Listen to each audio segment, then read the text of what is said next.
So yun nga po mga kaparokya, kamusta kayo? Ako nga po pala si Mervin, the man behind Kaparokya TV. At ang pag-uusapan po natin mga kaparokya ay patungkol sa sinabi ng psychic na si Jay Costura patungkol nga po kay Uncavogable Star Vice Ganda. At pag-uusapan din po natin mga kaparokya ang butihing Mayor Vico Soto sapagkat ibinida nga po ito sa isang noontime show.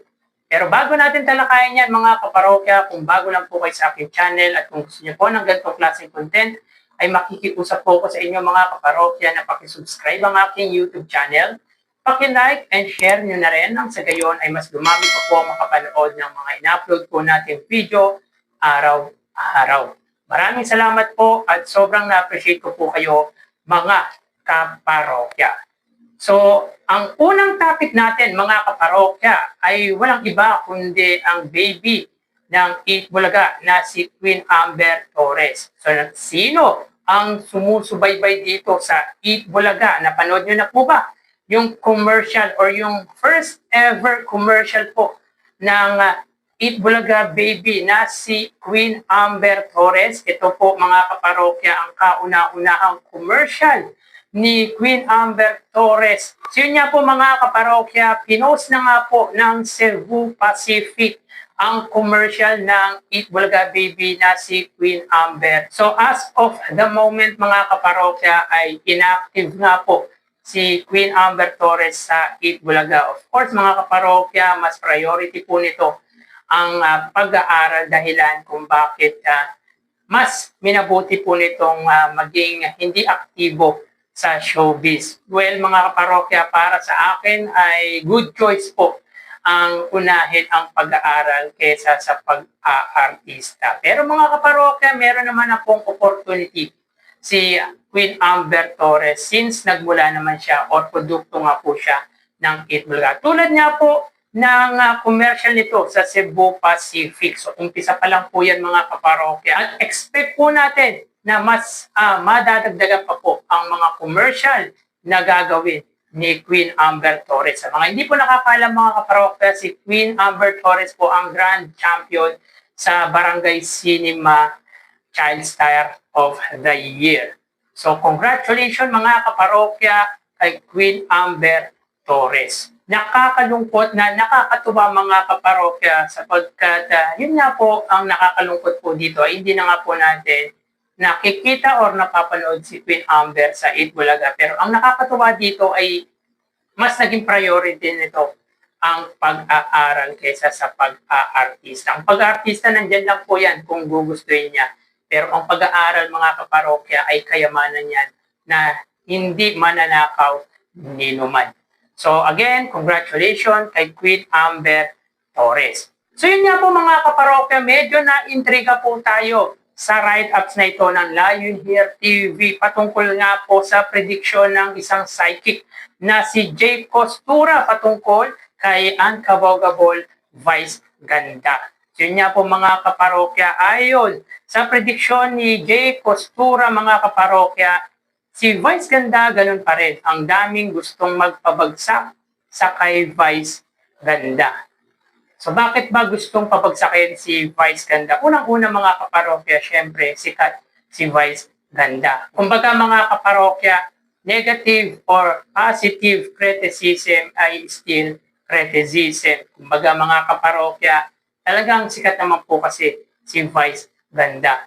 At isa din po sa dahilan kung bakit pilit na pinababagsak si Vice Ganda ay yung way nga po ng humor na ginagawa ni Vice Ganda. Marami ang nadidisappoint sa pamamaraan ng pagpapatawa nito sapagkat ayon sa ilan ay nakakabastos or nakaka-insulto nga po ang way of comedy nga po ng Uncavogable Star dahilan kung bakit sinisiraan at pilit na tinitibag ang Uncavogable Star Vice Ganda. And of course mga kaparokya, hindi po natin pwedeng baliwalain yung involvement po nito sa politika. Alam naman po natin na very vocal ang Uncavogable Star sa nangyayaring korupsyon niya po dito sa ating bansa. Mapa-BBM supporters, mapa-Duterte supporters ay tinitira po nito or pinaparinggan niya po sa sarili nitong show sa It's Showtime. Kaya maraming galit din po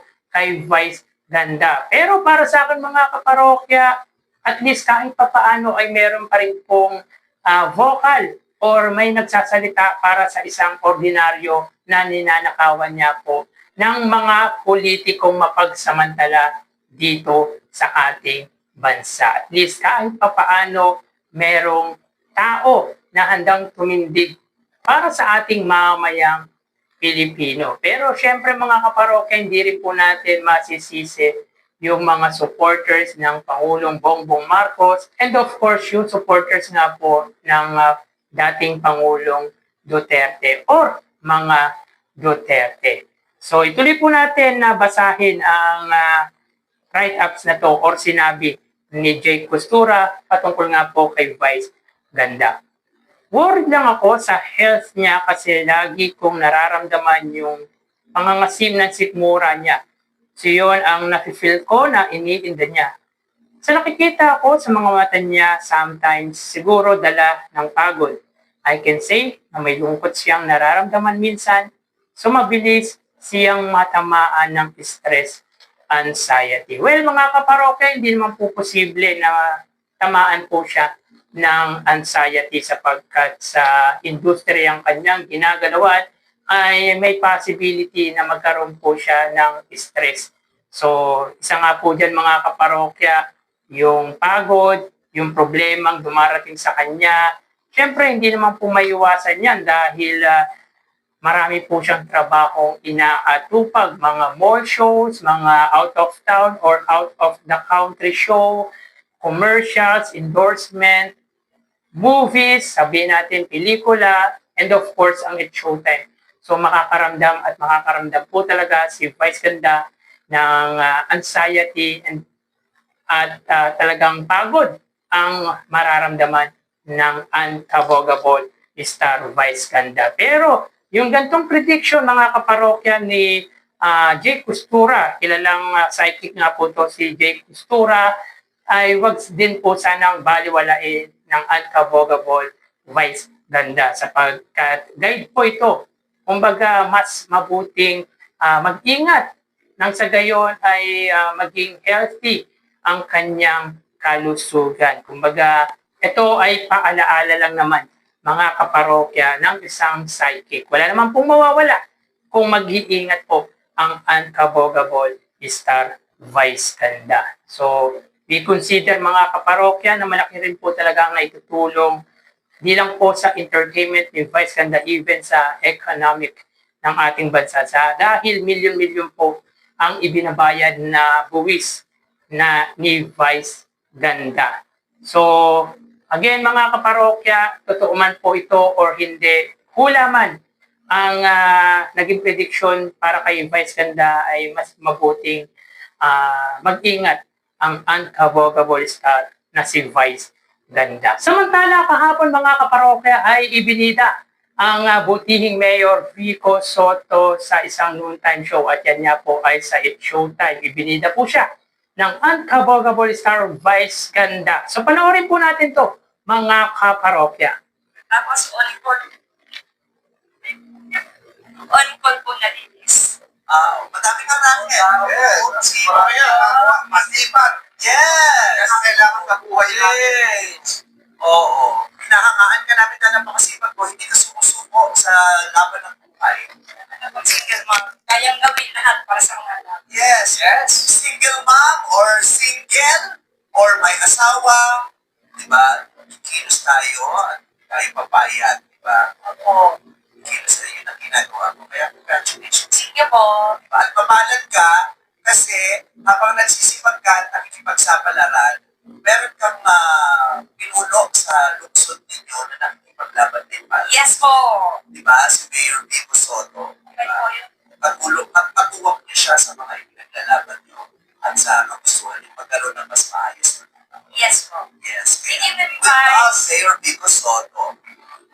So yun nga po mga kaparokya, buong pagmamalaki na ibinida ng unkabogable star Vice Ganda ang butihing Mayor Vico Soto sa show nito na It's Showtime. Well mga kaparokya, totoo naman po ang sinabi ng uncabogable Vice Ganda na ang butihing Mayor Vico Soto ay handa pong ipaglaban at handa pong maglingkod ng tapat sa kanyang nasasakupang lungsod na lungsod po ng Pasig. At ito po at naniniwala po ko na nasa likod niya po ng mga Pasigueño ang butihing Mayor Vico Soto na maituturing ko pong isa sa pinakamahusay na public servant dito sa ating bansa sa kasalukuyan.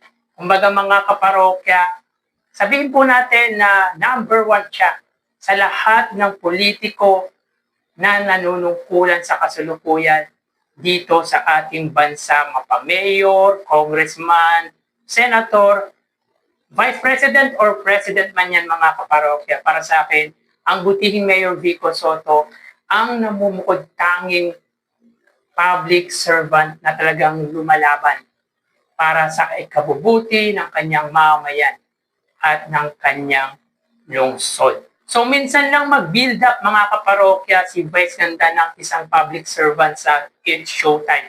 At ito nga po ay walang iba kundi ang butihing Mayor Vico Soto. Knowing naman mga kaparokya na supporter nga po ng kakamping si Vice Ganda. Pero ang suportahan at ipagmalaki or i-build up ang isang Mayor Vico Soto ay karangalan po yan ng mga Pasigueño. Hindi lang po ni Mayor Vico Soto, kundi ng mga Pasigueño. So by the way nga po pala mga parokya, kahapon ang mga participant o respondent ng Laro-Laro Pick ay mga taga-lungsod po ng Pasig. Dahilan kung bakit talagang na-mention ang butihing Mayor Vico Soto na sabihin po natin na hinahangaan din po ng uncabogable Star Vice Ganda. So, buong pusong pinagmalaki at ibinida ng uncabogable Star Vice Ganda ang butihing Mayor Vico Soto. So, anong masasabi nyo patungkol sa mga tinapik natin ngayong araw po, mga kaparokya? Paki-comment naman po ang reaction at ang opinion nyo regarding nga po dito. So hanggang dito na lang po tayo mga parokya. Magsingat po tayo palagi. Thank you and God bless.